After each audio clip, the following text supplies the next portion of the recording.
Bonsoir à tous et bienvenue à notre émission des Tables rondes des experts, ce soir en partenariat avec Recorded Future. Le thème de ce soir, c'est les Jeux Olympiques et la gestion de crise. La France est-elle prête? Nous avons avec nous 5 experts, ce qui est d'ailleurs plus que d'habitude, et qui vont pouvoir se présenter dans quelques instants. Et je vais donner la main à Nina. Merci Yasmine. Moi, je m'appelle Nina Gorbachevski. Je gère une équipe de consultants en CTI chez Recorded Future. En fait, Recorded Future, c'est une solution qui fournit des renseignements contextuels, actionnables, prédictibles. Bon, je ne suis pas là pour en faire la pub, mais quand même. Et dans tous les cas, on aide nos clients dans le secteur public et privé de se protéger contre les menaces cyber et les menaces géopolitiques. Cyril. Merci Yasmine. Cyril Nguyen, je suis le directeur de la sûreté et de l'intelligence économique du groupe Engie, grand groupe gazier français. Mon champ d'application à moi, c'est la protection des personnes, la protection des sites, la protection de l'information et, comme je l'ai dit, l'intelligence économique. Donc, vous allez voir ce soir que je suis un peu la 5e patte du mouton, puisque je ne suis entouré que de gens de la cyber. Mais on en avait besoin, justement. Vous portez la sécurité physique ce soir. François. Bonsoir, donc je suis François Bidondo, le directeur cybersécurité du groupe RATP, 3e opérateur de transport dans le monde et particulièrement impacté par les Jeux Olympiques. Jérémy. Bonsoir, donc moi je suis Jérémy Couture, je suis RSSI adjoint au sein de Paris 2024, en particulier en charge des opérations de cybersécurité. Donc Paris 2024, c'est l'organisateur des Jeux Olympiques en France et paralympiques, il ne faut pas les oublier, en 2024. Et donc notre métier à nous, c'est de livrer l'événement, le préparer, le planifier, le livrer pendant ces grandes phases de l'été prochain. Et Yannick. Bonjour à tous, Yannick Ragonneau. Moi je suis associé au cabinet Vona, qui est un cabinet de conseil indépendant qui accompagne les organismes et les entreprises publiques-privées dans leur transformation autour de la technologie et de la sécurité.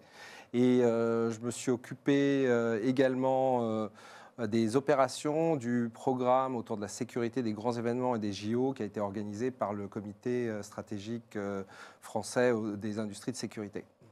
Eh bien, merci d'être avec nous ce soir. Je me présente rapidement. Je m'appelle Yasmine Douadi, fondatrice de Risk Intel Media, et j'aurai le plaisir de modérer ces échanges. Je commence toujours l'émission par une question qui est simple. Est-ce que vous êtes content d'être avec nous ce soir?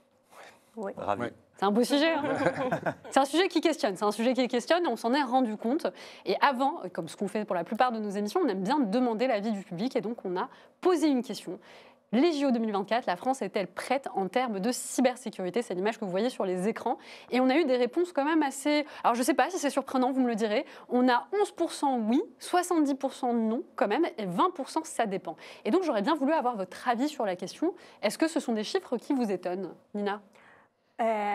En fait, je suis étonnée positivement. Je pense que c'est super positif qu'à ce stade-là, qu'il nous reste quand même, je pense, 8 mois avant les JO, on considère qu'on n'est pas prêt. Je pense que ça aurait été prétentieux de dire qu'on est prêt, quand la menace, elle évolue tout le temps. Le contexte géopolitique, il est compliqué, je pense que tout le monde sait ça. Et je pense qu'il y a ces personnes qui répondent « ça dépend ». Ils ont raison, parce qu'on n'est pas prêt, mais je pense que la dynamique, elle est bonne. C'est quelque chose que moi, j'ai pu observer en travaillant avec les clients en France.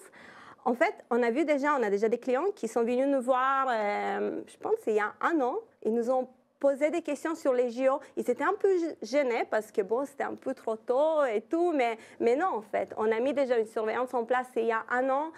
Et ça évolue, ça change en permanence. Mais voilà, bon, il y a ceux qui sont concernés un petit peu plus que les autres. Mais je pense que tous nos clients commencent à nous poser des questions maintenant. Certains ont commencé après qu'ils ont vu le rapport d'Annecy le mois d'août dernier. Certains commencent maintenant. On a organisé aussi en mois de juin un user group en fait, sur le thème des JO. Ça, c'était super intéressant parce qu'on a des clients des secteurs d'activité différents et chacun, en fait, il vient avec un scénario, mais complètement différent. Et c'est ça, je pense qu'il faut faire. Il faut éplucher chaque scénario parce qu'il y en a qui s'inquiètent de la sécurité physique, les compromissions des drones de sécurité, des caméras. Et il y en a qui vont nous parler de la fraude. Et les autres, ils vont nous parler de toute la chaîne logistique. Et voilà, c'est ça qui est intéressant. Je pense qu'il faut échanger. Il faut être créatif et c'est comme ça qu'on se prépare et c'est comme ça qu'on va être prêt. Merci Nina. Moi j'étais un peu surpris quand même, je ne m'attendais pas à une tendance aussi forte.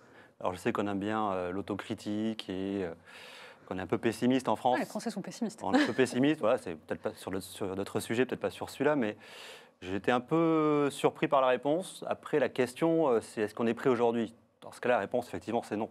La bonne question, c'est est-ce qu'on sera prêt pour les JO? Donc, il nous reste effectivement quelques mois pour nous préparer. Et ça montre aussi qu'il y a un intérêt, il y a un débat sur le sujet, on veut se préparer, on estime qu'on ne l'est pas. Bon, quels sont les critères pour être prêt? Ça, on pourra en débattre tout à l'heure.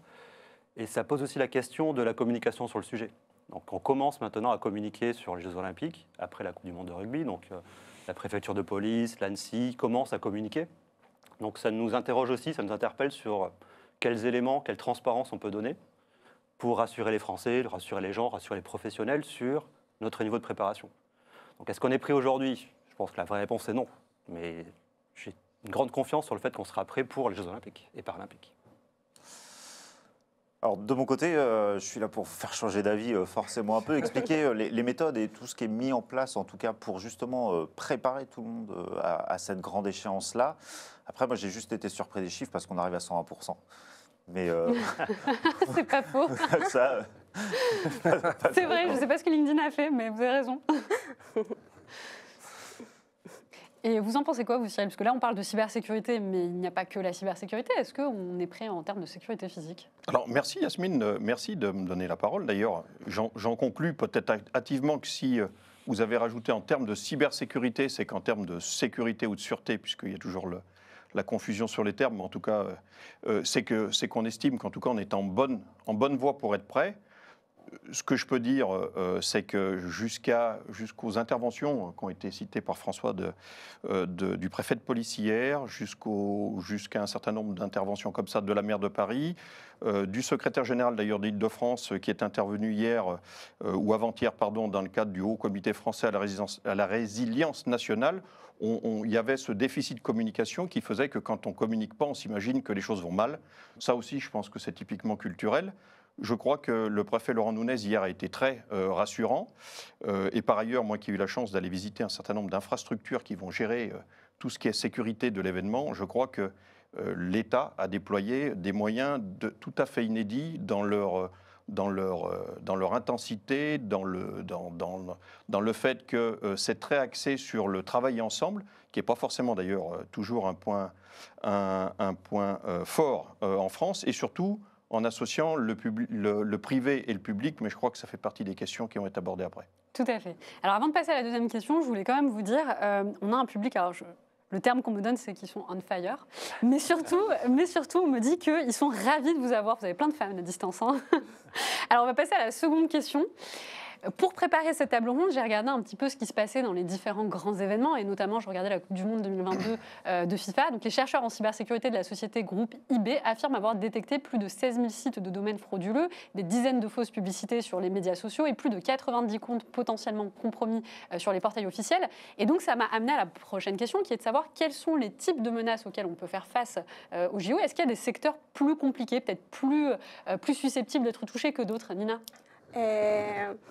Bon, je pense déjà si on parle de menaces type, beaucoup d'attaques vont commencer par le phishing qu'on connaît. Ça, c'est pas une surprise. On verra, je pense, comme lors des JO précédents, et ça c'est bien que vous prenez aussi la Coupe du Monde du FIFA, c'est bien de regarder en arrière et voir ce qui s'est passé. Donc on verra aussi des attaques d'IDOS, des figurations de sites, peut-être quelques attaques sophistiquées par les APT. Et on verra bien évidemment aussi les attaques par ransomware, parce qu'en fait, quand je préparais l'émission, je me suis dit, bon, je vais utiliser un threat map automatique qu'on a chez Recorded Future pour voir, OK, c'est qui les attaquants qui auront l'opportunité et la capacité, en fait, d'attaquer les géants. Et quand même, la plupart des attaquants, ce sont les opérateurs de ransomware. Donc, il ne faut pas oublier ça, même si peut-être on est fatigué parfois de parler de ransomware. Mais je pense qu'ils auront vraiment la capacité de viser directement ou indirectement les cibles liées aux géants. Parce que, bon, si je parle des cibles indirectes, ce n'est pas très théorique. Là, il y a quelques semaines, j'ai vu que la Chambre de commerce de Marseille, Aix-en-Provence, a été attaquée par Logbit. Et un des documents qui a été fuité, c'était en fait le formulaire d'inscription au JO. Donc bon, là, les données ne sont pas super sensibles, mais c'est juste, je pense, le premier exemple, et on verra beaucoup plus. Donc on n'a même pas besoin de viser quelque chose qui est vraiment associé avec les JO. On va viser peut-être des sociétés plus faibles, qui sont protégées plus faiblement. Et toutes les municipalités en France, je pense, ne sont pas super bien protégées. Là, on voit beaucoup de ventes d'accès sur le Darknet aux municipalités en France. Et bien sûr, s'il y a une cible directe de ransomware, c'est beaucoup plus dramatique parce que la durée restreinte de l'événement, elle augmente en fait la criticité de la continuité du service. Et là, il y en a qui craquent, qui n'arrivent pas à résister à cette pression. Il y a l'instance de football aux Pays-Bas, je crois, qui a été attaquée par Logbit. Ils ont payé la rançon, ils ont avoué, ils n'ont pas réussi de gérer cette pression. Et donc, pour les ransomware, je pense que c'est ça le moment d'attaquer. Je pense que c'est un point important. La menace classique, on est habitué effectivement à parler de ransomware, il faut la considérer, elle sera multipliée par un nombre important d'attaques, de volume. Mais je pense que la première menace, c'est vraiment cette criminalité crapuleuse. Donc la minute de ransomware, la minute d'indisponibilité en temps normal, ça coûte déjà cher. Pendant l'événement des Jeux Olympiques et Paralympiques, je pense que toutes les sociétés seront tentées de payer une rançon pour rendre le service disponible. La minute d'antenne pendant les JO va être à un tarif extraordinaire. Donc ça attire d'autant plus les criminels habituels et tous ceux qui voudraient profiter de l'événement pour retirer de l'argent. Et je pense qu'il ne faut pas négliger le côté événement et le côté, je dirais, tribune. Donc il y aura beaucoup d'audience, beaucoup de gens connectés. Donc il y a aussi tout le côté activisme qui est peut-être moins présent en temps normal, qui vont profiter de l'événement pour essayer de faire passer des messages, perturber les transports, l'affichage, faire passer vraiment des messages politiques, des messages sur des thématiques diverses et variées. Et enfin, je pense qu'il y a aussi des gens qui vont chercher à perturber l'événement tout simplement, en désorganisant les services, les systèmes. Le contexte géopolitique n'aide pas non plus à affronter sereinement l'événement. Donc on peut imaginer beaucoup de raisons de profiter de l'audience pour faire passer des messages, quels qu'ils soient. Et donc c'est une menace un peu différente de d'habitude à laquelle il faut se préparer, à mon avis. On va avoir une concentration effectivement des menaces sur l'ensemble du spectre, à la fois l'activisme, l'impact géopolitique effectivement avec des oppositions de nations, de groupements, du crime organisé, des script kiddies qui ont envie de tester. Et puis en même temps, effectivement, cette dimension exceptionnelle des JOP, elle va donner aussi un éclairage sur l'ensemble de la France et faire de l'ensemble de la France une cible particulière pour s'amuser, pour tester, pour faire mal, pour abattre, que ce soit sur de la pure cyber ou sur de la diffusion de fake news. On voit bien ce qu'on a déjà pu subir là, dans les dernières semaines, qui sont peut-être un entraînement à ce qu'on va subir sur la période à venir. Et ça, effectivement, ce que tu disais, c'est aussi dans une période où tout le monde sera très occupé. Donc en fait, on retrouve les mêmes attaques, les mêmes attaquants, les mêmes destinations ou les mêmes cibles. La particularité de ce type de grands événements, c'est la dimension, mais c'est surtout que c'est tout en même temps. Et d'où nécessité, effectivement, peut-être d'être prêt. Et je reviens sur la question précédente. C'est à la fois rassurant de se dire on n'est pas prêt parce que ça veut dire qu'on a encore des choses à faire. En même temps, on voit que la communication, la clarification, la gouvernance est en train de se poser à moins d'un an des Jeux Olympiques. Sans comparer, effectivement, en prenant en compte des cultures différentes.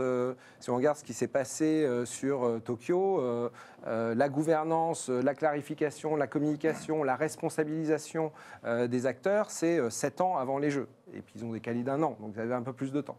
Bon, maintenant, après, on va effectivement, comme tu le dis, c'est sous le stress et sous la pression que tout le monde va s'y mettre. Voilà, donc c'est le bon moment. Mais c'est aussi, alors oui, les menaces dont on a parlé, évidemment, elles sont dans le périmètre de surveillance qu'on a et on les traite tous au même niveau. Pour le coup, on ne va pas se dire, on ne se concentre que sur la menace étatique parce que ça a déjà eu lieu dans les éditions précédentes, ou on ne se concentre que sur les groupes de rançon parce qu'en ce moment, ils ont le vent en poupe et qu'ils rentrent partout, ou les activistes, ou ainsi de suite. On les traite vraiment tous au même niveau. Par rapport à ce que vient de dire Yannick, il y a un vrai sujet, c'est que c'est aussi les Jeux en 2024 une opportunité pour tout le monde. Dans le sens où, ce qui a été dit, c'est que c'est la France qui va être au cœur de l'attention internationale pendant ce moment-là. Aujourd'hui, la situation géopolitique est ce qu'elle est. Le terrain cyber, c'est un vrai terrain d'opération de cyberguerre qu'on voit, et tout le monde a des revendications là-dessus, qu'elles soient vraiment étatiques ou qu'elles soient crapuleuses. Et en fait, ça permet à tout le monde de prendre conscience de ça. Et un point qui est important, c'est que ça y est, la conscience, elle est là. Tout le monde a conscientisé le fait que, ah ouais, c'est pas que les jeux qui vont être visés, c'est potentiellement comme le passage de l'eau. Le point le plus faible, à un moment, ça rentrera. Et c'est vraiment là où c'est une opportunité, parce que tout le monde, à un moment, doit prendre conscience de ça. Et à partir du moment où la conscience est prise, doit se dire, eh ben, je ne peux pas rester les bras croisés et attendre que ça se passe. Il y a un vrai travail à faire chez chacun d'entre nous, chez chacun des membres du tissu économique et social français, parce qu'on l'a vu aussi dans d'autres éditions des Jeux, sur des régions qui étaient un peu plus compliquées parce que des difficultés géopolitiques locales. Ils ont tapé de la maternelle à la librairie, en passant par la bibliothèque municipale jusqu'à la banque et les institutions gouvernementales. Et c'est vraiment, nous, ce qu'on imagine comme scénario en France en 2024. C'est ce feu permanent, et partout, ils vont essayer de passer des messages parfois. Donc ça va être simple, hein, c'est de l'injection de scripts sur des portails pour plein de mairies ou des choses comme ça. Et tout le monde doit le savoir. On ne peut plus dire on ne savait pas. Maintenant, tout le monde a conscience du risque, tout le monde doit se préparer à ce risque-là, et tout le monde doit mettre en place quelques mesures d'hygiène relatives. Hein. Est-ce que j'ai des sauvegardes? Est-ce que je les externalise? Est-ce que je sais les recharger? C'est un vrai sujet aussi. Mais juste des petits trucs simples comme ça, pour un moment se dire, ok, s'ils viennent me voir, je sais comment je dois répondre. Et nous, le message qu'on passe aussi, c'est partez peut-être un peu moins en vacances à l'été 2024 ou un petit peu moins loin si vous faites de la cyber, parce qu'il pourrait se passer des choses si vous n'êtes pas là. Alors, pour vous dire un peu ce qui se passe à distance, donc par rapport, donc Marc Frédéric nous dit excellente intervention Nina, clair et précis. Karim qui nous dit malheureusement Yannick n'a que trop raison. Sous stress, sous la pression, on finira par être prêt. Ainsi fonctionne l'humain face au risque et à la menace. Et j'ai sélectionné une question qui, je pense, est pour vous, Cyril, puisque ça commence. Alors, c'est remonté. On me demande donc niveau sûreté. Est-ce que les transports et les infrastructures parisiens, donc entre parenthèses le cas de ce qui s'est passé avec l'immeuble qui s'est effondré, sont sûrs? Est-ce qu'aujourd'hui, on est assez sûr, en tout cas, pour avoir les JO? Ce que je peux juste faire un petit commentaire pour revenir sur ce qui a été dit, puis je vais répondre à la question. Hein. C'est juste que ça me permet de réfléchir en même temps, parce que je vais dire par la suite, parce que je ne suis pas évidemment un spécialiste des transports, mais je crois qu'il faut bien intégrer... Non, je l'admets. Il faut intégrer effectivement deux choses qui viennent d'être dites et qui sont très importantes. C'est un, le fait que les Jeux Olympiques, c'est une vitrine mondiale pour la France, que depuis hier, on sait d'ailleurs qu'on a gagné les Jeux Olympiques d'hiver et que... On ne les a pas gagnés. On est les seuls en lice. Ou on est les seuls en lice. Exclusive. Bon, alors, à défaut de combattants, je crois qu'on est quand même en bonne voie pour les gagner. Donc, la réussite des Jeux Olympiques... de la réussite des Jeux Olympiques dépendra certainement la décision finale pour les Jeux d'hiver. Et c'est le fait qu'on l'a bien compris, il ne faut pas travailler sur de la gestion de crise telle qu'on le conçoit habituellement, puisque je pense qu'on aura perdu si on ne démarre pas les Jeux Olympiques déjà en mode crise, puisque comme ça a été dit à de nombreuses reprises, on sait déjà ce qui va se passer, donc ce n'est pas une surprise. Il y a deux grands risques, c'est pour ça d'ailleurs certainement qu'on est là ce soir. Le premier, c'est la cybersécurité, qui est un risque avéré, hein, d'ailleurs qui n'est pas un risque en tant que tel, mais qui est un risque avéré. Et après, il y a le terrorisme, sous toutes ses formes, hein, l'activisme. Les guerres actuelles, d'ailleurs, pourraient être l'objet de revendications qui pourraient utiliser le vecteur cyber pour ensuite faire passer un certain nombre de messages, puisque la politique française n'est pas forcément appréciée partout dans le cadre de ces conflits-là. Et pour ce qui concerne donc la sûreté, alors je ne sais pas si je peux faire un focus en particulier sur les modes de transport. On a tous entendu il y a quelques semaines un propos qui était assez alarmiste de la maire de Paris. Je crois d'ailleurs que c'est certainement une des raisons pour lesquelles le préfet de police a décidé de communiquer de façon claire sur le fait que beaucoup de choses étaient déjà en route et qu'on serait collectivement au rendez-vous sur l'objectif. Toujours est-il que la sûreté, c'est un amalgame entre de la prévention. Là-dessus, tous les services de l'État de renseignement sont à l'œuvre et sont monopolisés sur les jeux déjà depuis plus d'un an. C'est relayé dans les entreprises, donc on a régulièrement des réunions avec ces services d'État pour faire état de menaces internes à l'entreprise. Je prends par exemple quelque chose qui concerne un domaine dans lequel j'évolue moi, c'est le domaine de l'énergie au sens large du terme. Lors de précédentes, lorsque l'on s'est attaqué au statut, donc nous, des industries électriques et gazières, est apparue la menace qui a été relayée à la fois par les camarades électriciens et les gaziers et qui ont créé, ou pas créé d'ailleurs, parce pour l'instant, ce n'est pas vraiment encore très clair, très défini, une association qui s'appelle les JO n'auront pas lieu. Donc ça fait partie des risques. On va intervenir, on va fournir du froid, on va fournir du chaud, on va fournir de l'électricité, on va fournir pour que les transports, si toutefois on avait de nos personnels qui, pour faire passer leurs revendications, utilisent cette vitrine, eh bien, il faut encore une fois travailler en prévention et il faut d'ores et déjà considérer que ce risque est un risque avéré et donc se préparer à apporter une réponse immédiate puisque le temps des JO, à la différence peut-être d'autres crises qui peuvent se gérer dans le temps, là, chaque journée, je ne sais pas, d'ailleurs je ne sais pas, peut-être que Jérémy sait, mais je ne sais pas quel est le coût d'une journée des Jeux Olympiques qui n'aurait pas lieu, mais je ne serais pas étonné que ce soit monstrueux. Sûrement. Juste un mot sur les transports pour compléter. Donc, je suis sûrement plutôt plus fondé que moi. Cybersécurité, mais je vais parler un peu de sûreté. Pour rappeler que la sécurité physique dans les transports, c'est une préoccupation permanente. Donc, on a l'habitude de transporter, par exemple, à la RATP, des millions de personnes tous les jours.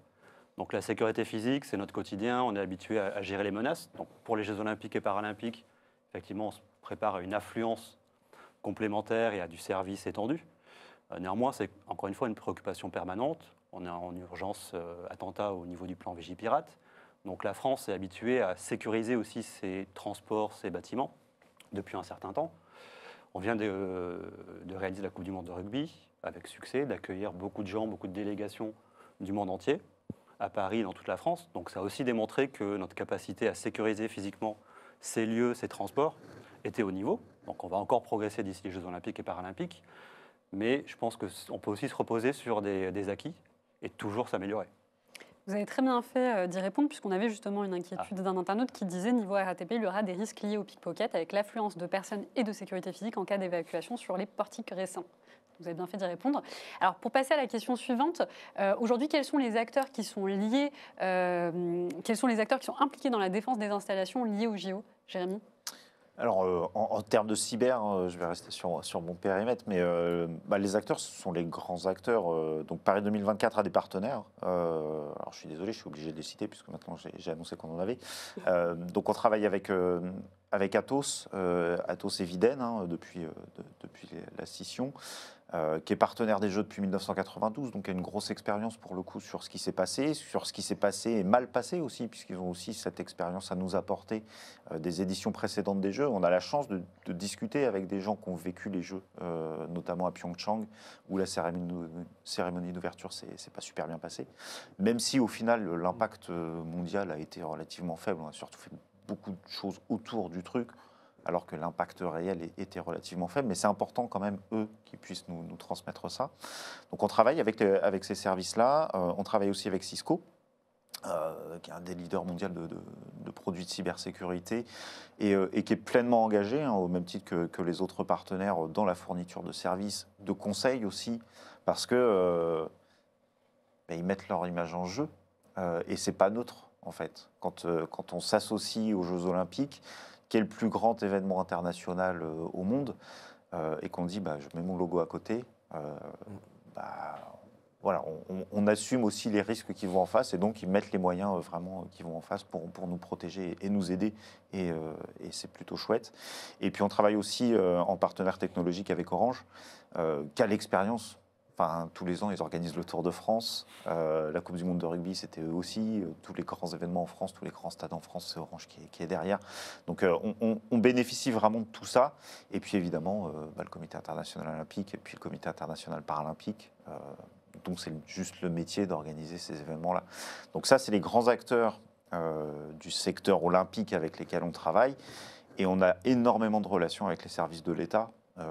L'ANSSI, si je ne les ai pas tous les jours, au pire c'est un jour et demi sans qu'on se parle.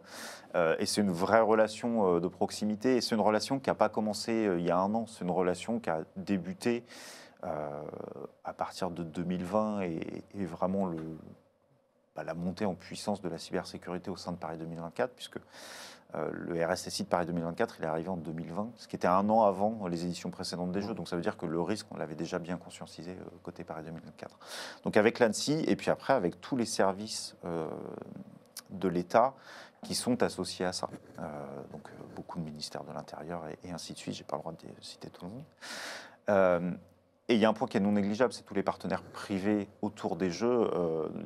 Je travaille beaucoup avec les équipes de François aussi, côté RATP. On échange de l'information, on échange avec un maximum de partenaires parce que, alors forcément, je vais tomber dans le truc tarte à la crème, mais la cybersécurité, c'est un sport d'équipe et dans une organisation dont le but, c'est de faire des événements sportifs, on s'aperçoit bien que un seul joueur sur le terrain, ça ne marchera pas. Il ne pourra pas résister à une équipe adverse. Donc, ça vaut le coup qu'on soit tous ensemble sur la même ligne. Et Yannick ? Ouais, non, je vais compléter rapidement. Enfin, pas compléter, mais très clairement, la mécanique du Comité international olympique, tout ce qui a été mis en œuvre, tout ce qui est décliné chez Paris 24 avec l'ensemble des partenaires fait que c'est une mécanique, bien sûr, qui peut toujours progresser, etc., mais qui est consistante. L'inquiétude, elle est peut-être plutôt autour des infrastructures propres de Paris 2024 et effectivement tout ce qui se passera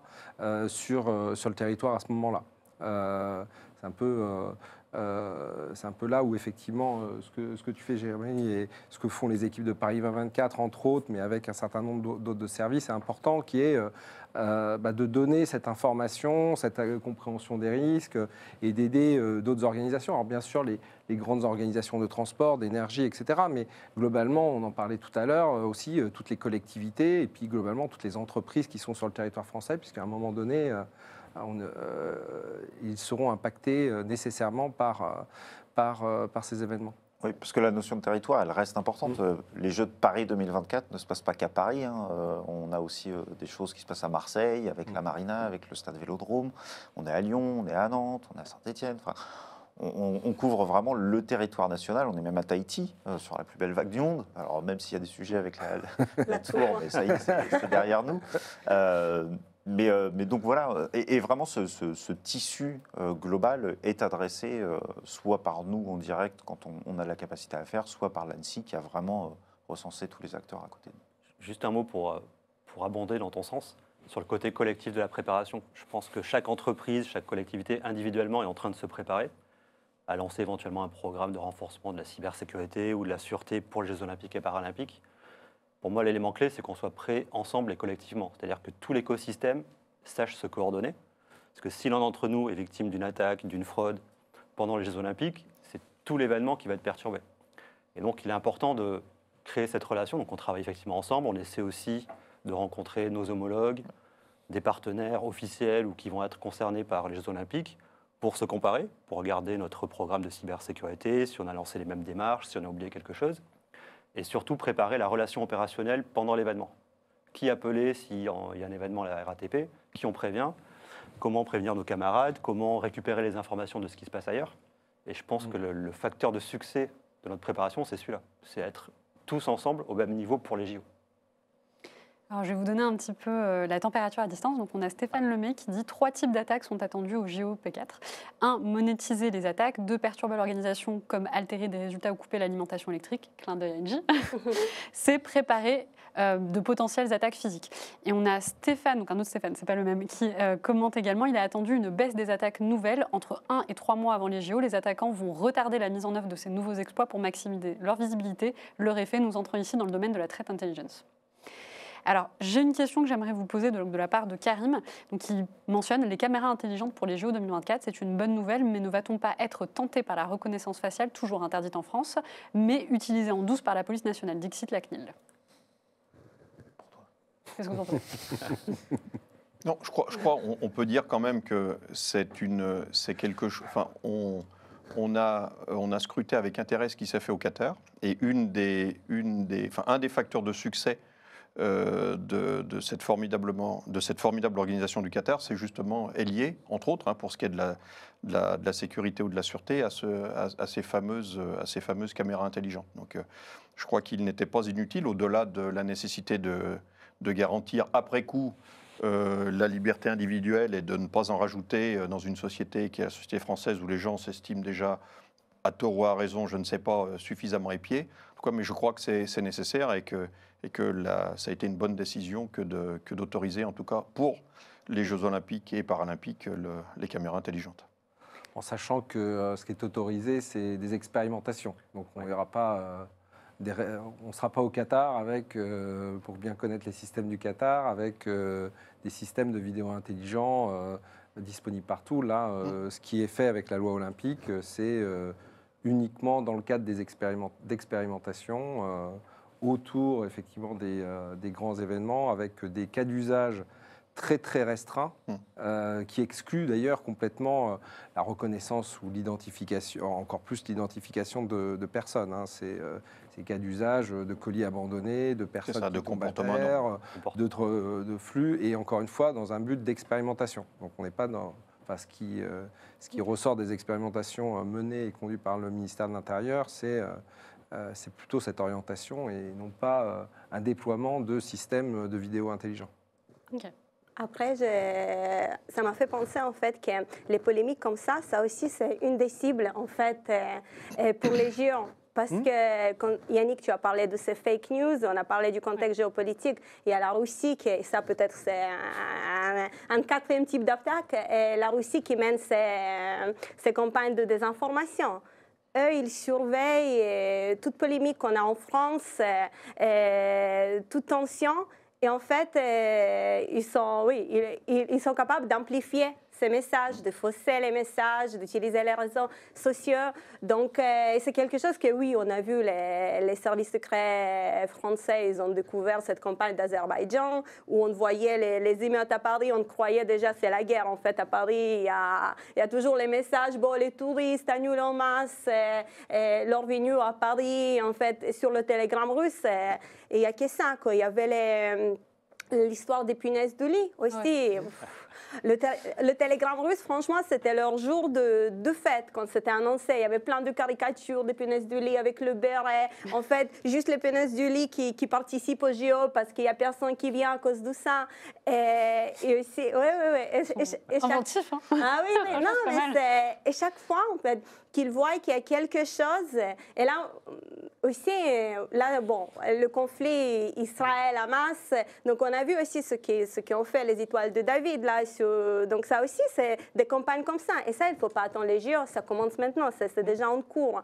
Je pense qu'il faut être vigilant aussi. Il faut avoir les polémiques, mais il faut bien après vérifier ce qui se passe derrière, en fait, les sources des infos, les gens qui vont prendre parti, parce que là, oui, il faut être super vigilant. Il y aura beaucoup de fake news. Merci. Nina, alors...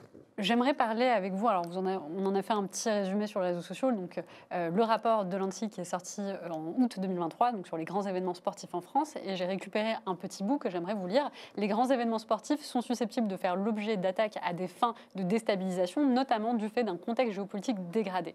Et ça revient à ce qu'on est en train de dire très brièvement au départ, la question de la géopolitique.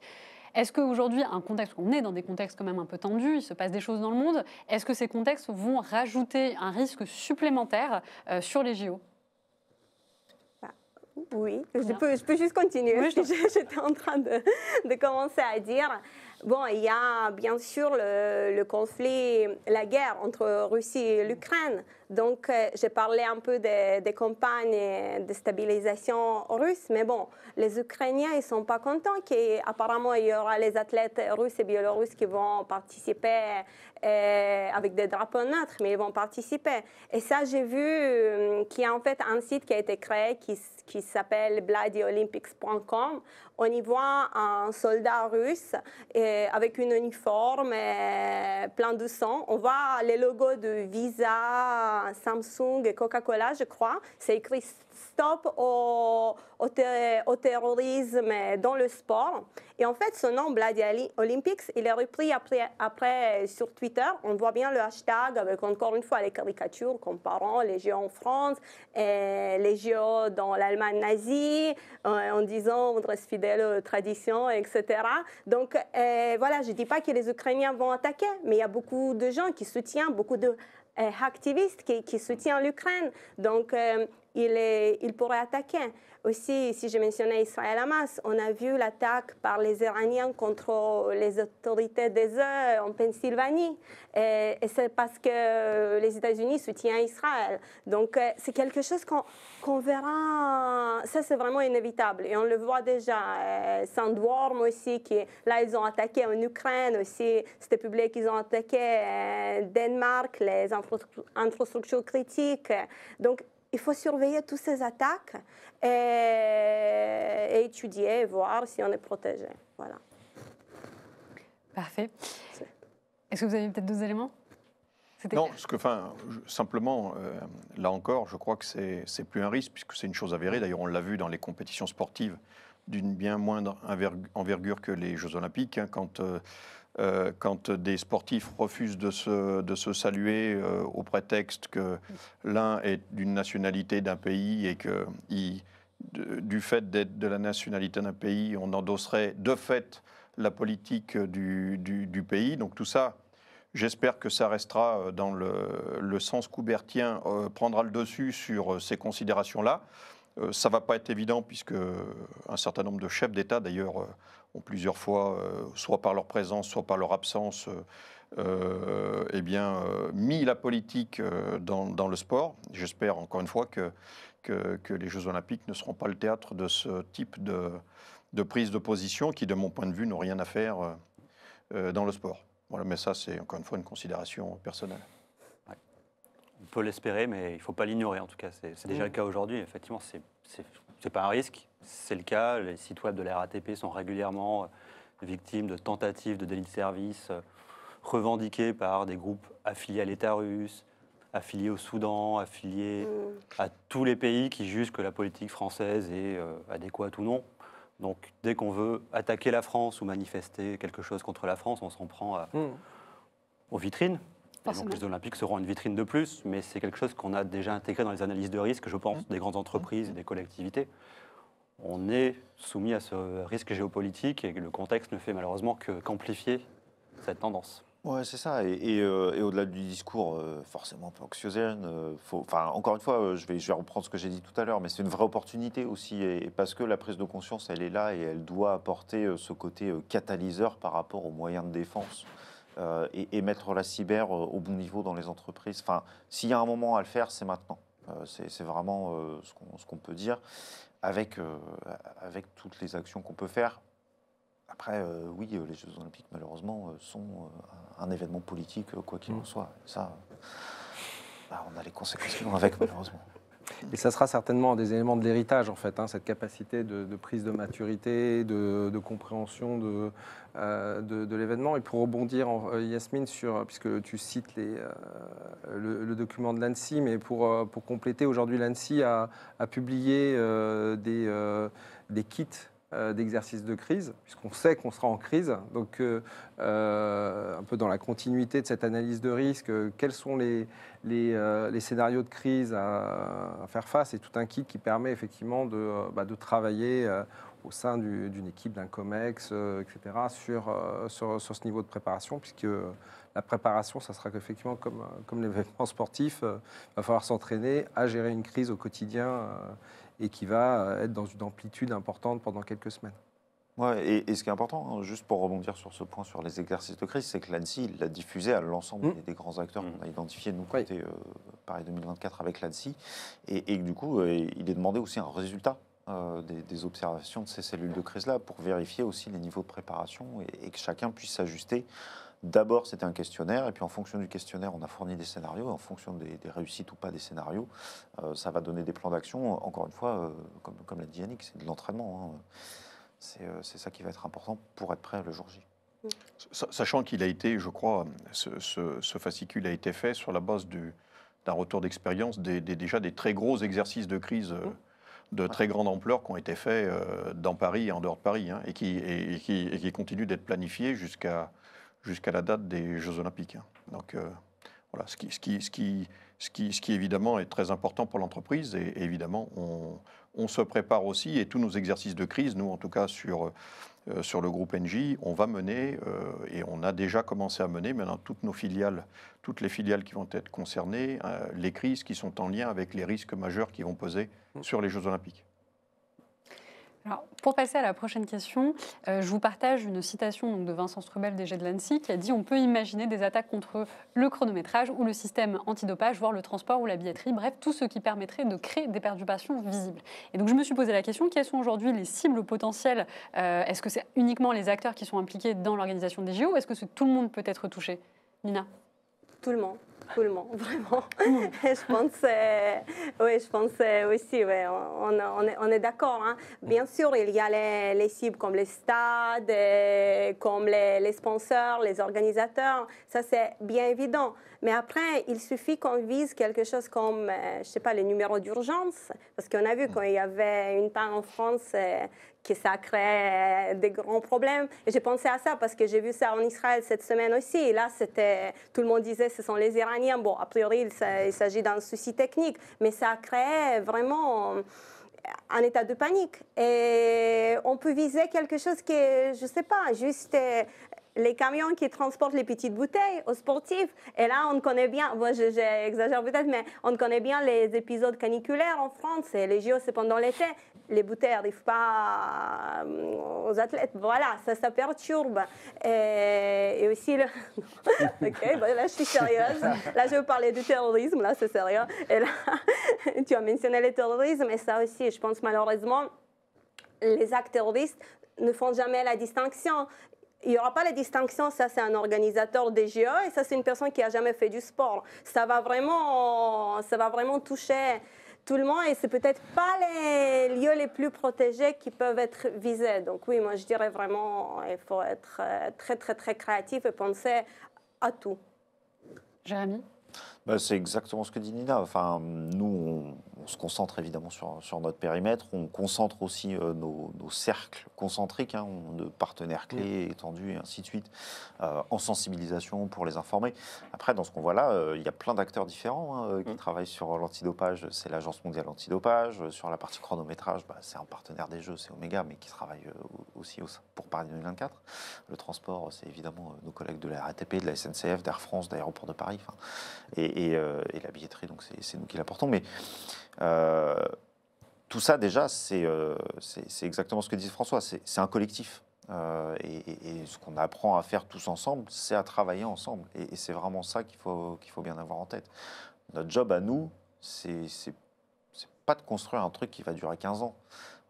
Nous, on doit construire un truc qui doit tenir jusqu'en septembre 2024. Donc il faut qu'on soit efficace, il faut qu'on soit pragmatique, il faut que ça marche. C'est tout. On ne demande pas autre chose. Et donc, le faire du mieux possible à l'état de l'art d'aujourd'hui, sur des solutions évidemment éprouvées. Alors, on a un peu d'innovation, évidemment, comme tout le monde, mais pour se dire, en tout cas, tout ce qui est visible et qui a été mentionné par Vincent Strubel, on a mis tout ce qu'on pouvait faire dessus au maximum et on a appliqué une hygiène qui, normalement, est irréprochable jusqu'au jeu pour éviter le truc con de l'administrateur qui avait oublié son mot de passe sur un post-it, son cahier est tombé et quelqu'un l'a récupéré. Quand même. mais on en est jusque-là, enfin, faut l'avoir en tête. Et donc, je refais une redite de ce que je disais tout à l'heure, mais c'est tout le tissu qui va être visé pendant les Jeux. Et ça s'est vu dans les Jeux de Sochi, où c'est toute la région qui avait pris très très cher. Il y avait 700 sites internet d'effacés. Enfin, ça avait fait beaucoup de bruit et c'est ce qu'on peut craindre pour la France si les gens ne se préparent pas un minimum.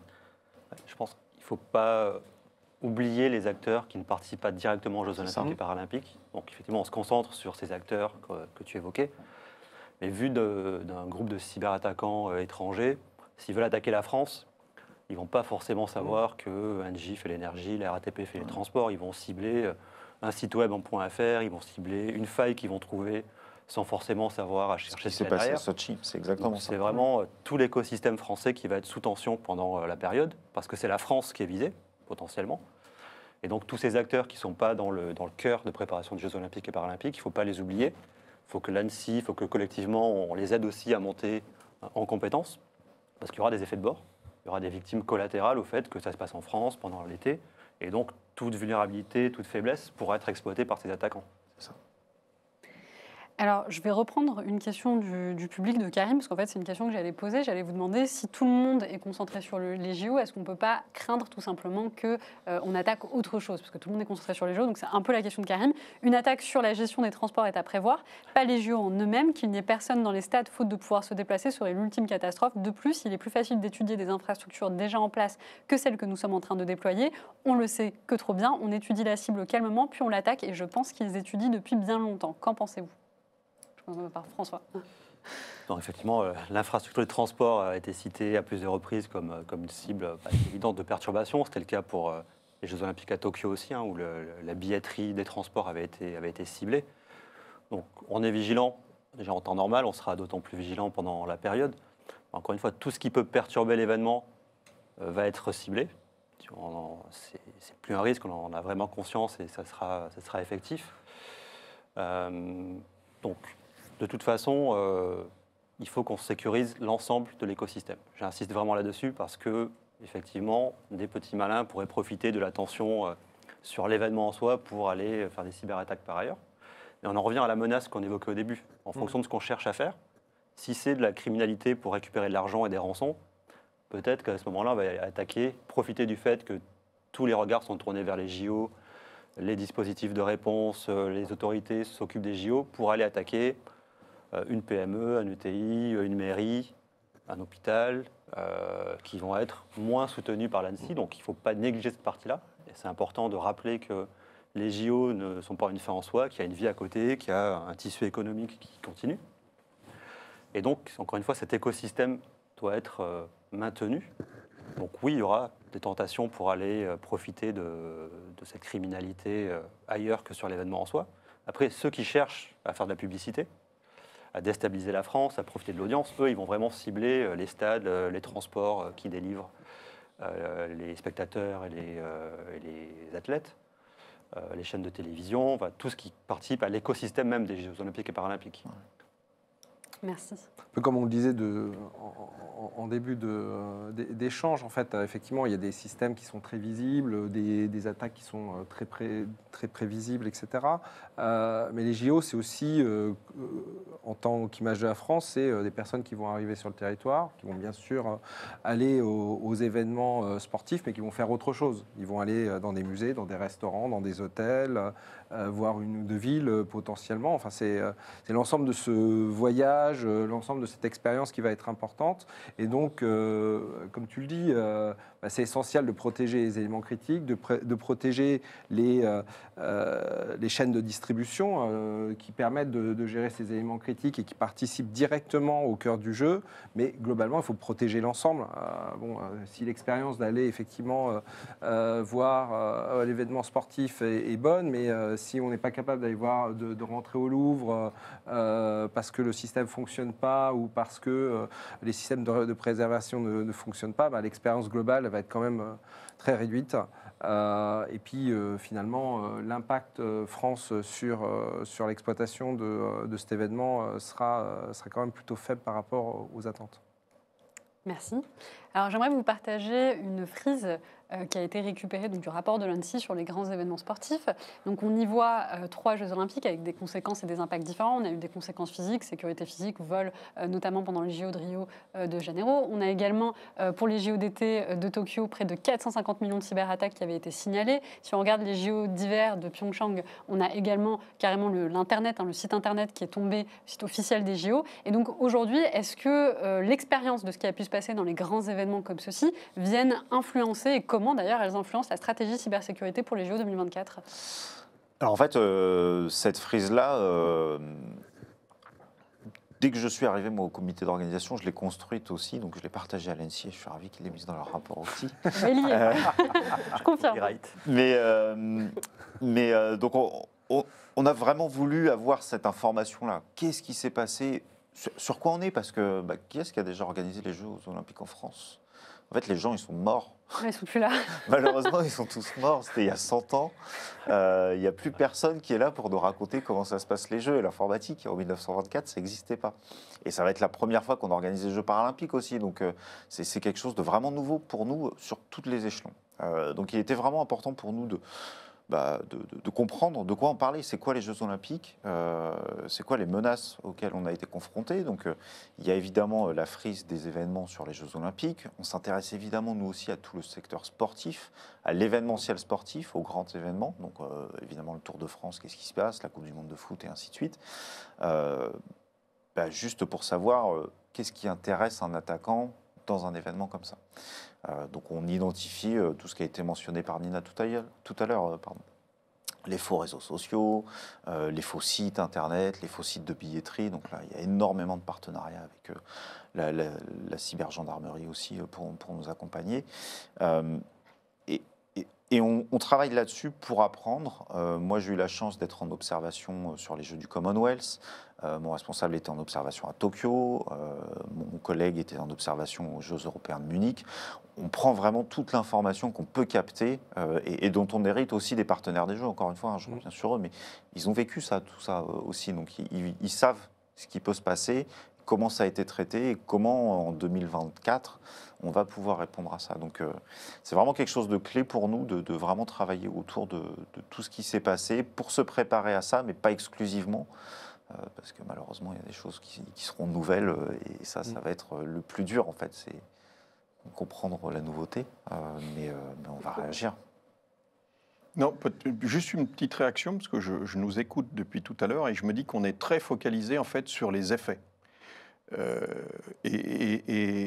Rappelons-nous quand même que depuis maintenant, encore une fois, plus d'une année, l'ensemble des services de renseignement, qu'ils soient de l'intérieur, qu'ils soient de la défense, qu'ils soient d'ailleurs du national ou de l'international, les services extérieurs de renseignement ont passé des accords avec, et ils travaillent ensemble avec tous les services de renseignement du monde entier, puisqu'il y a un certain nombre de risques qui pourraient venir aussi de l'étranger, parce que là, on est très franco-français. Et c'est très bien sur l'ensemble du national, mais néanmoins, il y a des gens qui pourraient venir de l'étranger. Et donc, il y a de formidables coopérations et qui donnent leurs fruits. L'entreprise, d'ailleurs, à cet égard-là, a son rôle aussi, puisqu'on sert aussi à détecter un certain nombre de risques internes. Et c'est bien tout ce travail de renseignement, de prévention, d'identification des menaces qui va faire qu'in fine, et en parallèle, évidemment, il faut se préparer au pire et il faut être en mode crise immédiatement et pas attendre qu'elles surviennent, puisqu'il faut déjà avoir les réponses à des questions qu'on n'a pas encore. Mais en tout cas, ce que je peux dire comme acteur, encore une fois, non cyber autour de la table, c'est que le volet renseignement est certainement aussi important que le volet gestion de crise. Ouais. Et que celui-là, il a été très largement anticipé. Et que, alors ça s'est traduit aussi, vous l'avez vu, il y a eu un plan Paris zéro tolérance, il y a eu un certain nombre d'initiatives déjà qui ont été prises par le préfet de police, et c'est vrai à Paris, mais c'est vrai évidemment dans toutes les villes qui sont concernées. On a des villes difficiles, comme Nantes, qui est une ville qui est devenue difficile. Marseille, je crois que je n'ai pas besoin de... donc voilà, c'est bien de se focaliser et c'est bien de donner aux gens qui participent à l'émission la certitude, ou en tout cas essayer de les rassurer sur le fait que beaucoup de choses sont faites pour protéger les effets, mais les causes sont prises en compte aussi et ont été prises en cause, encore une fois, il y a longtemps et je crois au bon niveau. Et je voudrais ajouter aussi que, effectivement, on échange beaucoup au niveau de l'organisation, au niveau étatique. La plupart des grands groupes français sont des groupes internationaux. Absolument. Donc, ont pu aussi avoir des expériences par le passé. Et donc, à la RATP, en l'occurrence, on opère une partie du métro de Doha, donc au Qatar, qui a organisé la Coupe du Monde de football l'an dernier. Donc, on a aussi participé, moins directement que pour les Jeux Olympiques, mais à l'organisation d'événements mondiaux avec les mêmes types de menaces, avec une attention particulière. Je pense que c'est le cas de beaucoup de groupes qui travaillent avec nous, beaucoup de partenaires, qui ont ce réseau international, qui ont participé à beaucoup d'événements avec des menaces du même type et qui ont une expérience à apporter. Donc ça participe aussi à la préparation, à la capitalisation sur ce qu'on a pu vivre en France ou ailleurs pour nous préparer au mieux. Merci. Et puis là, juste pour Dis-moi. finir, hein, la France, à son échelle, a l'expérience de l'organisation des grands événements. On a fait la COP 21, aujourd'hui c'est l'ouverture de la nouvelle COP, mais on avait fait la COP 21, on a fait le G7, on a fait l'Euro 2016 quelques mois après les attentats de 2015. C'était pas gagné non plus de faire ça. On a fait la Coupe du Monde féminine, on vient de faire la Coupe du Monde de rugby, donc... Ouais, à tous ces échelons-là, et la Coupe du Monde de rugby, ça n'a surtout pas été une répétition des Jeux. C'était un vrai événement en tant que tel, et il ne faut surtout pas dire que c'était une répétition des Jeux, mais ça nous a permis, nous, de mettre tout le monde sous tension aussi pendant cet événement-là, que ce soit côté service de l'État, ou même nous, en termes d'organisation, et avec l'organisation de la Coupe du Monde de rugby, pour se préparer à tout ça. En même temps, la magnitude des Jeux Olympiques, c'est vachement différent. Je ne sais plus quels sont les chiffres qu'on donne, mais c'est 40 fois une Coupe du Monde de... 43 championnats du monde organisés en parallèle. Et c'est quand même la première fois, effectivement, depuis 100 ans que ça se passe en France, dans un pays, et ça ne s'est jamais passé dans un pays avec 9 frontières, dans un espace ouvert comme celui de Schengen, avec aussi des jeux qui seront fantastiques, hein, ne serait-ce que tout le monde a en tête la cérémonie d'ouverture. Ça ne s'est jamais fait dans la ville, dans cette ville, avec sa capacité aussi à être capable d'accueillir un tel événement. Donc il reste quand même une partie d'inexploré et il faudra attendre le premier soir pour... C'est tout ce qui fait le sel. En fait, cette table ronde n'aurait pas pu exister pour la précédente édition. Internet n'existait pas. On ne serait pas là en train de discuter des impacts ou de la gestion de crise cyber. Justement, parlons de la gestion de crise cyber. Quels mécanismes de gestion de crise sont mis en place pour répondre rapidement à une cyberattaque pendant les JO ? Alors, à l'échelle du comité d'organisation, en fait, nous, on est une organisation pour gérer la crise. Alors, en fait, pendant les opérations, on est en gestion de crise permanente. Donc, on est tous dans des centres de commandement et on attend la crise. On n'a que ça à faire, c'est attendre la crise. Mais vraiment, on est là tous pour ça. Et donc, on s'entraîne. On a construit tous les fondamentaux de cybersécurité, on accompagne tous les projets. Ça n'a pas été chose facile, hein, puisqu'il y a 4 ans, on était 50 au comité d'organisation, on est un peu plus de 2000 maintenant et on sera 4000 pour les Jeux. Donc il faut accompagner tout ce mouvement-là aussi. Mais notre job à nous, pendant les Jeux, c'est vraiment ça, c'est d'être en résolution de problèmes. Des problèmes, il y en aura, l'important c'est de les résoudre. Et des crises, il y en aura, l'important c'est de passer à travers. Donc c'est vraiment ça, nous, l'organisation qu'on a. Et elle n'est pas à l'échelle juste de la cybersécurité ou de la technologie, elle est à l'échelle globale du comité d'organisation. Parce que s'il manque un parasol sur la marina à Marseille, on rigolait avec les bouteilles d'eau tout à l'heure, mais s'il manque un parasol pour les gens qui font de la voile à Marseille, c'est déjà en soi un incident pour nous. Il faut que les athlètes, on les mette dans les bonnes conditions et qu'ils puissent se reposer à l'ombre. Parce que s'ils sont en plein soleil à 40 degrés l'été, c'est déjà un problème. Alors justement, on s'en rend compte depuis le début de cette table ronde, finalement on a des risques cyber, on a des risques de sécurité physique, donc j'imagine qu'aujourd'hui pour préparer les JO et les sécuriser, il y a une communication qui se fait entre les deux équipes. Alors comment on coordonne, comment on arrive à communiquer entre les équipes de sécurité physique et les équipes de cyber, François ? Effectivement, c'est indispensable et aujourd'hui la frontière entre les risques physiques, virtuels est de plus en plus poreuse.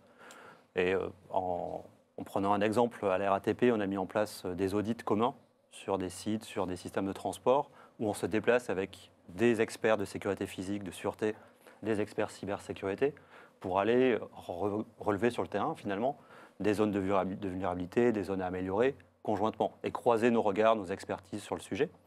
Pour la Coupe du Monde de rugby, on a mis en place un comité de sécurité transverse, qui réunissait à la fois des gens de la sûreté, de la sécurité physique, de la communication, de la cybersécurité, pour suivre en permanence, au niveau d'une gestion de crise quasiment permanente, effectivement, ce qui se passait, et nous alimenter les uns les autres, puisque les capteurs ne seront pas les mêmes pendant l'événement.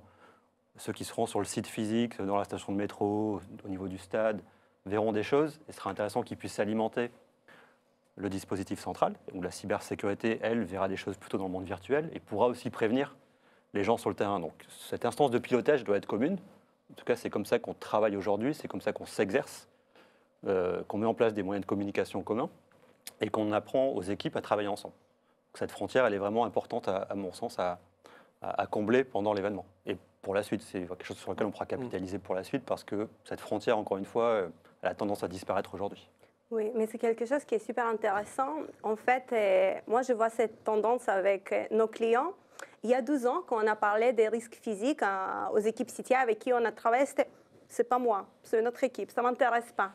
Et là, il y a de plus en plus d'intérêt, en fait, envers ce contexte géopolitique, les menaces physiques. Ça devient, en fait, la convergence de menaces, c'est plus une nouveauté. On le voit maintenant, les équipes viennent nous voir ensemble. Il y a beaucoup d'équipes qui ont un référent, équipe CTI, qui ont un référent qui se concentre sur la sécurité physique et géopolitique. Et je pense, oui, avec les événements comme les JO, ça va encore renforcer la tendance, c'est super positif parce que c'est tellement artificiel de détacher ces deux menaces que je pense, oui, il faut qu'on apprenne à communiquer mieux, mais en tout cas, moi, je vois quand même, oui, je vois une amélioration. Et il y a clairement une évolution de la gouvernance, en fait, pour prendre l'ensemble du risque en compte, puisque, comme tu le dis, en fait, d'un côté, côté cyber, si on n'a pas d'éléments physiques, on aura toujours la position, on va se dire, OK, j'ai tout fait au niveau cyber, mais finalement, je suis capable de rentrer dans mon data center ou dans mon bureau et puis de plugger un Raspberry Pi ou autre et puis de prendre le contrôle. Et puis là, effectivement, on dira, c'était pas chez moi, c'est pas moi qui m'occupe des portes. Puis comme la partie sûreté, sécurité physique, aujourd'hui est de plus en plus dépendante de la technologie, sans qu'on ait de caméra intelligente. Mais si on n'a pas de caméra, si on n'a pas de contrôle d'accès, si on n'a pas d'alarme, parce qu'effectivement, il y a eu une attaque cyber, on se coupe quand même une grande partie de la partie sécurité physique. Donc, en fait, la sécurité subit sa digitalisation. En même temps, le digital est ancré de plus en plus dans le physique et donc il y a nécessairement une imbrication des deux, ce qui se traduit effectivement par souvent un alignement des organisations, des responsabilités, parce qu'à la fin, il faut qu'il y ait quelqu'un qui soit en charge globalement à la fois de la sécurité des biens, des personnes, mais aussi des informations qui deviennent un élément important de la vie des entreprises. Alors, j'ai envie de lire un commentaire parce que finalement, Jérémy, je pense que tu as réussi à en convaincre. Comme quoi. Donc, Marc Frédéric qui nous dit la préparation expliquée par Jérémy sont clairement en phase et montrent aussi une préparation exemplaire pour nos infrastructures et entreprises. C'est clairement un travail préparé au mieux par rapport à la taille des JO. Merci à vous tous pour cette préparation. Donc on a réussi un petit peu à convaincre certaines personnes. J'aimerais qu'on parle, alors c'est l'une des dernières questions de cette émission, en tout cas de la mienne, il y en aura encore quelques-unes du public, parce que la question a également été posée à distance, c'est celle du budget qui est alloué à la cybersécurité. Alors on a eu un petit débat, parce qu'apparemment on n'est pas certain sur les chiffres. Moi l'information que j'ai eue et que j'ai trouvée, c'est le budget initial de cybersécurité pour les JO de Paris 2024 fixé par le COJO est de 10 millions d'euros. Cette information est fausse. Voilà, apparemment. Cette information est fausse. En fait, quand on lit dans la presse aujourd'hui les 10 millions, on parle de 10 millions d'euros qui sont mis à disposition par l'ANSSI pour renforcer la posture de cybersécurité d'acteurs cartographiés par l'ANSSI autour de l'écosystème des Jeux.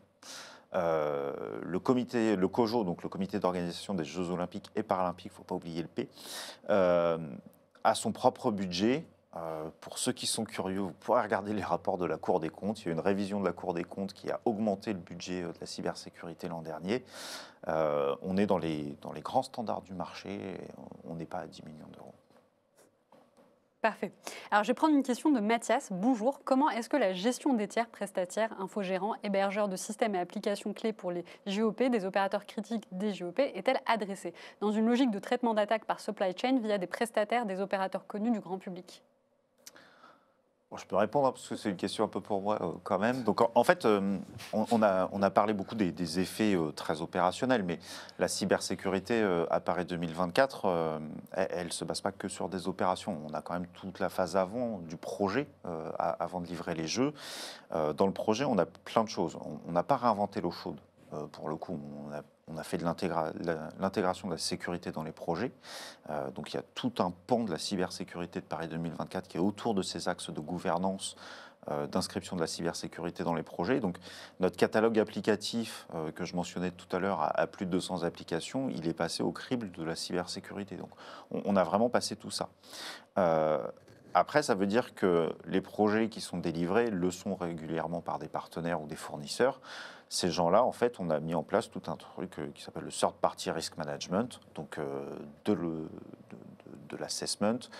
Désolé pour le franglais, parce qu'on est malheureusement dans un monde très anglophone au COJO, mais donc de l'assessment, des questionnaires évidemment, des audits aussi qu'on fait, qui sont des audits organisationnels, qui sont des audits techniques vis-à-vis des prestataires à partir du moment où les applications sont identifiées comme étant critiques pour nous.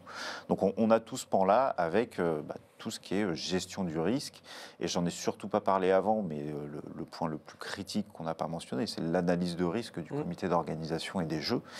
Ça a été un énorme travail qui a été fait par Dominique, mon collègue, qui a vraiment cartographié tous les risques auxquels on est confronté, qu'on a partagé avec les services de l'État, qu'on partage avec nos très grands partenaires, pour leur montrer là où on se focus évidemment en cybersécurité, dont évidemment la supply chain. Parfait. Bien, écoutez, on arrive à la fin de cette émission. Donc, je remercie le public qui était à distance. Vous avez été très nombreux à échanger. Malheureusement, je n'ai pas pu prendre toutes les questions. À distance, vous étiez certains encore sceptiques, d'autres ont été convaincus. Voilà, comme on l'a dit en France, on a toujours les deux. Avant de finir cette table ronde et bien évidemment de remercier nos intervenants, un dernier mot de votre part. Est-ce qu'on sort de cette table ronde encore sceptique ou convaincu? On est confiant ou pas? Moi, je suis confiante. Je pense qu'on est rassuré. Je pense que c'est bien d'entendre qu'il y a tous ces préparatifs. Et je sais encore que moi, je reçois régulièrement des questions des clients qui sont inquiets, qui disent qu'ils ont entendu, par exemple, ce message, il ne faut pas poser des jours de congé pendant les JO. Et là, ils disent, mais qu'est-ce que je vais faire? Qu'est-ce que je vais faire, en fait, pendant ces... Et là, je pense qu'ils ont besoin des informations. Je suis sûre que la préparation, elle est super. Je pense, oui, ce message de communication, il est important. Important. Donc, oui, au moins, moi, je suis rassurée. Rassuré aussi. Rassuré. Moi, ce qui me rassure, c'est la mobilisation. Je vois qu'on a prévu beaucoup de choses, on est mobilisés, on est tous motivés. C'est quand même un super événement à organiser, il ne faut pas l'oublier. Dans une vie, effectivement, c'est un bon objectif pour tous. Donc la mobilisation est là, on sera tous présents au bon niveau pour les JOP. Donc rassurés. Il n'y a pas le choix. De toute façon, le planning ne va pas changer. Alors peut-être qu'il y aura des événements géopolitiques qui feront que ça change, mais globalement, il n'y a pas le choix. Ce qui est rassurant, c'est que tout le monde en a conscience, que ce sujet est pris. Réellement, comme en sport, il faut continuer à s'entraîner là jusqu'au bout. Moi, je peux pas me dire que je suis rassuré et je vais me reposer jusqu'à ce que ça arrive. Donc, il faut rester sur la balle et puis continuer de progresser pour essayer de devenir champion du monde, en fait, sur le sujet. Moi, juste un dernier petit mot, en tout cas, pour rassurer les gens sur le fait que, en tout cas, à la maille des grandes entreprises, la question de savoir si la cybersécurité et la sûreté travaillent ensemble, je crois qu'il y a quand même longtemps qu'elle ne se pose plus. Nous, on a des échanges quotidiens avec nos collègues sur la cyber. Il y a tout un tas de dossiers quand on parle de protection des installations, quand on parle des protections des systèmes SCADA. Évidemment, c'est une combinaison entre la protection physique et la protection logique. Quand on parle de captation, on avait parlé au début, on avait évoqué la capacité des gens à frauder les QR codes ou les billets. Évidemment, la conséquence d'une fragilité au niveau du QR code serait sur la sécurité des gens qui accéderaient ou qui n'accéderaient pas. Donc, en fait, on n'est pas deux risques, on est simplement deux expertises qui se combinent tous les jours.